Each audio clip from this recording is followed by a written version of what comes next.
Mafia हैं, इनको मिट्टी में मिलाने का काम करेंगे अपराधी। कांटे से कांटा निकालने का मुहावरा आपने जरूर सुना होगा।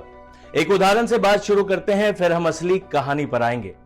90 के दशक में खाड़ी युद्ध के दौरान अमेरिका की शह पर पाकिस्तान ने रूस के खिलाफ फिदायीन लड़ाके तैयार किए। पाकिस्तान आतंक की फैक्ट्री बन गया, लेकिन जब खाड़ी युद्ध खत्म हुआ तो ये आतंकी बेरोजगार हो गए। इसलिए इन्होंने पाकिस्तान में ही आतंक का कारोबार शुरू कर दिया। आज पाकिस्तान की तबाही में उसकी इन हाउस टेररिज्म इंडस्ट्री का बहुत बड़ा योगदान है। इस तरह अपने ही हथियार से पाकिस्तान खुद शिकार हो गया। यह कहानी हम आपको इसलिए सुना रहे हैं क्योंकि आज जिस शख्स की हम बात करने जा रहे हैं उसे भी किसी और का आतंक खत्म करने के लिए शह दिया गया था, लेकिन वो खुद ही आतंक का सबसे बड़ा नाम हो गया। भारत की राजनीति में नेता अपराधियों का इस्तेमाल करते रहे हैं, लेकिन एक वक्त ऐसा आया जब अपराधी खुद राजनेता बनने लगे। अपराध और राजनीति के इस खतरनाक गठजोड़ का पोस्टर बॉय है अतीक अहमद। वो अतीक अहमद जिसके खौफ से इलाहाबाद कांपा करता था। वो अतीक अहमद जिसके खिलाफ कोई चुनाव लड़ने की हिम्मत नहीं जुटा पाता था। योगी आदित्यनाथ की सरकार आने से पहले यह सोचा भी नहीं जा सकता था कि अतीक अहमद के खौफ को कोई मुख्यमंत्री सीधे चुनौती दे सकता है। इस माफिया को मिट्टी में मिला देंगे। सरकार किसी है, सरकार किसी है, ये माफिया हैं, इनको मिट्टी में मिलाने का काम करेंगे। अपराधी आप क्या है? अपराधी आप क्या है? ये चीजें नहीं हो सकती। अपराधी आप क्या है? मुख्यमंत्री योगी आदित्यनाथ ने अतीक अहमद का साम्राज्य ध्वस्त करने की कार्रवाई मुख्यमंत्री बनते ही शुरू कर दी। यह शायद अतीक अहमद के आतंक की कहानी का अंत है, शायद, और यह बड़ा शायद है, क्योंकि पहले भी अतीक अहमद की कहानी खत्म होते होते दोबारा शुरू हो चुकी है। इसलिए संक्षेप में हम इस कहानी की शुरुआत में चलते हैं। इलाहाबाद की गलियों में चांद बाबा का खौफ हुआ करता था। 1980 के दशक की बात है। उसी दौरान फिरोज टांगे वाले का बेटा चांद बाबा के साम्राज्य को चुनौती देने के मंसूबे बना रहा था। अतीक पैदा गरीब घर में हुआ था, लेकिन उसे चस्का लग गया था दौलत का। दौलत के लिए अपराध सबसे आसान रास्ता उसे नजर आया। चांद बाबा का उदाहरण उसके सामने था। पुलिस भी चांद बाबा के आतंक से त्रस्त थी। अतीक एक लोकल गुंडे के तौर पर उभरने लगा। उसे पुलिस और राजनीति दोनों की शह मिली। चांद बाबा के खात्मे के लिए जिस अतीक को पुलिस और नेता शह दे रहे थे, वो नहीं जानते थे कि यही अतीक बाद में उस चांद बाबा से कहीं बड़ा सिरदर्द साबित होने वाला था। 1986 में अतीक अहमद को पुलिस उठा ले गई। लगा कि अतीक मारा जाएगा, लेकिन कथित तौर पर दिल्ली से एक माननीय सांसद का फोन आया और अतीक को छोड़ दिया गया। चांद बाबा और अतीक में कई बार गैंगवार हो चुका था। अतीक के पीछे अब पुलिस और चांद बाबा दोनों थे।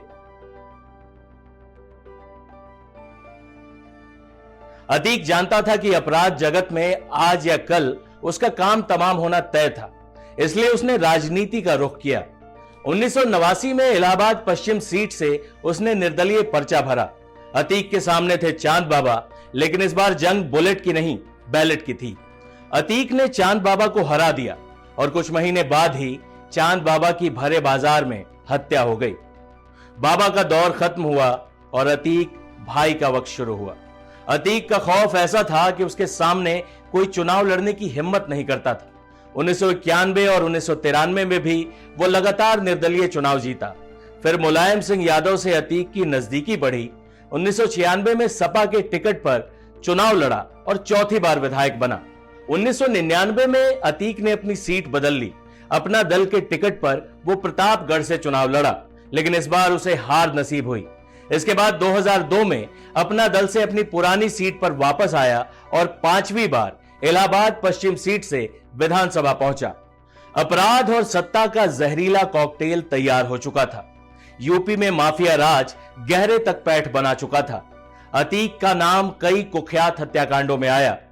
चांद बाबा के बाद नसन की हत्या 2004 में, मुरली मनोहर जोशी के करीबी अशरफ की हत्या 2005 में, बसपा विधायक राजू पाल की हत्या सहित अतीक के ऊपर 250 से ऊपर मुकदमे दर्ज हो चुके थे। हालांकि अभी तक अतीक अहमद को किसी मामले में सजा नहीं मिली। उसके मुकदमों की सुनवाई में लंबा वक्त लग सकता है। योगी सरकार अतीक को बख्शने के मूड में नहीं है, लेकिन योगी से पहले मायावती ने अतीक अहमद के आतंक को खत्म करने के लिए बड़ी कार्रवाई की थी। 2007 में मायावती ने ऑपरेशन अतीक शुरू किया था, जिसके बाद अतीक गिरफ्तार हुआ। उसकी करोड़ों की संपत्ति की कुर्की हुई। मायावती के शासनकाल में एक ही दिन में अतीक पर 100 मुकदमे दर्ज हुए, लेकिन कुछ दिनों बाद उसने इलाहाबाद हाईकोर्ट में जमानत की अर्जी लगाई। 10 जजों ने इसकी सुनवाई से खुद को अलग कर लिया। एक जज सुनवाई को तैयार हुए और उन्होंने अतीक अहमद को जमानत दे दी। अतीक बाहर आ गया और इस वक्त अतीक अहमद सांसद था। समाजवादी पार्टी की सरकार दोबारा आई और इसके बाद अतीक ने अपने आतंक के कारोबार को दोबारा पूरी तरीके से बढ़ाने की शुरुआत कर दी। लेकिन कुछ वक्त बाद ही अखिलेश यादव से उसकी अनबन शुरू हो गई और अतीक को पार्टी से निकाल दिया गया। 2017 में योगी आदित्यनाथ ने सत्ता संभालते ही यूपी के माफियाओं को कड़ा संदेश दे दिया था। सत्ता के संरक्षण में पल रहे गुंडे, माफिया, अपराधी, लुटेरे, ये सब के सब मेहरबानी करके या तो उत्तर प्रदेश छोड़ करके चले जाएं, और अगर उत्तर प्रदेश में रहेंगे तो फिर उनके लिए 2 जगह होंगी। मुझे लगता है उस जगह कोई भी नहीं जाना चाहेगा और उसके बारे में तय कर लें क्या होना है। योगी ने अतीक अहमद की करोड़ों की संपत्ति पर बुलडोजर चलवा दिया।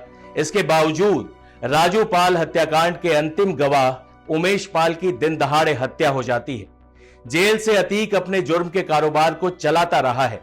ऐसे में उमेश पाल की हत्या ने योगी आदित्यनाथ के अपराध पर जीरो टॉलरेंस की नीति पर बड़ा दाग लगा दिया है। योगी आदित्यनाथ अब आर पार की लड़ाई के मूड में है और अतीक अहमद के 3 दशकों से ज्यादा के आतंक के कारोबार को खत्म करने के लिए पुलिस और प्रशासन को पूरी छूट दे दी है। अतीक अहमद एक शख्स नहीं, राजनीति और अपराध के गठजोड़ का चेहरा है। इस चेहरे ने भारत के लोकतंत्र पर बहुत कालिक पोती है। अब सफाई का वक्त है। योगी आदित्यनाथ यूपी में स्वच्छता अभियान भी चला रहे हैं। इस तरह के तमाम किस्से, कहानियां, देश दुनिया की खबरों के लिए आप जुड़े रहें टाइम्स नाउ नवभारत डिजिटल के साथ। हमारे चैनल को सब्सक्राइब करें, इस वीडियो को शेयर करें। धन्यवाद।